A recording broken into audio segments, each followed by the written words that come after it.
Good morning. Hi, Dr. Thompson. It's good to see you again. Good morning. How are you? Hi, good. We wanted to connect with you today to talk with you a little bit about your grant. In particular, we wanted to let you know that your grant in characterizing and targeting ABL1 and ABL2 in medulloblastoma has been funded by the Cure Starts Now for $100,000. So Awesome. That's fantastic. congratulations. That's fantastic. Thank you very much. That's Yeah, you awesome. are welcome. I'm going to jump to Jim right away to let him talk to you a little bit. Sure. Okay, great. Dr. Thompson, I'm Jim Getchie on the staff with the Cure Starts Now. We just wanted to say on behalf of, all of our 45 chapters and our board advisory, our medical advisory board, congratulations. We're very excited to fund this, and we're excited about the work that you and your team are doing. Fantastic. Thank you very much. I appreciate your support. Dr. Thompson, the medical advisory board found this grant to be important because that ABL, as you mentioned, was identified as a possible cause of cancer in leukemia. And I know that you're now seeing that in medullo. Can you tell us a little bit about that? So that's a great question. So ABL1 was initially described as essentially a fusion that occurs that causes it was called the BCR-ABL fusion that causes chronic myelogenous leukemia.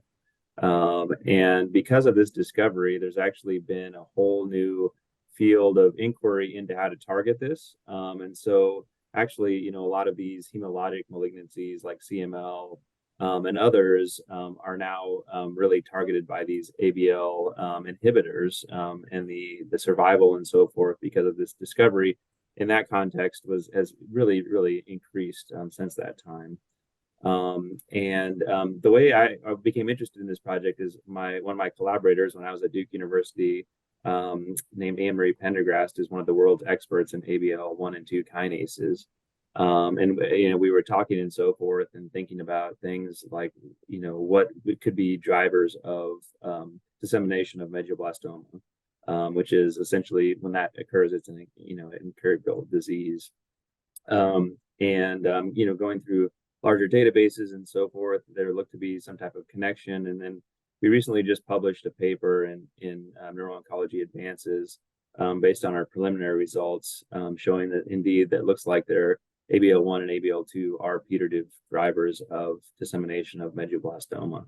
And so this work is really kind of taking on from that foundation to really further take it to the next step, which is one, to see if overexpressing these genes does cause increased leptomeningeal dissemination in animal models, and looking at various tumor pathways and molecular pathways, but also how to best figure out how to get these ABL kinases into the central nervous system.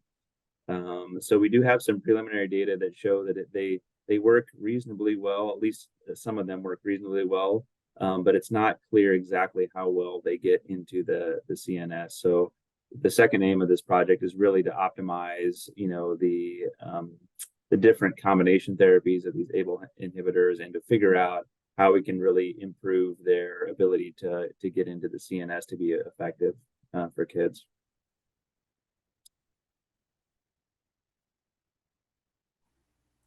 Well, you have been funded twice by the Cure Starts Now.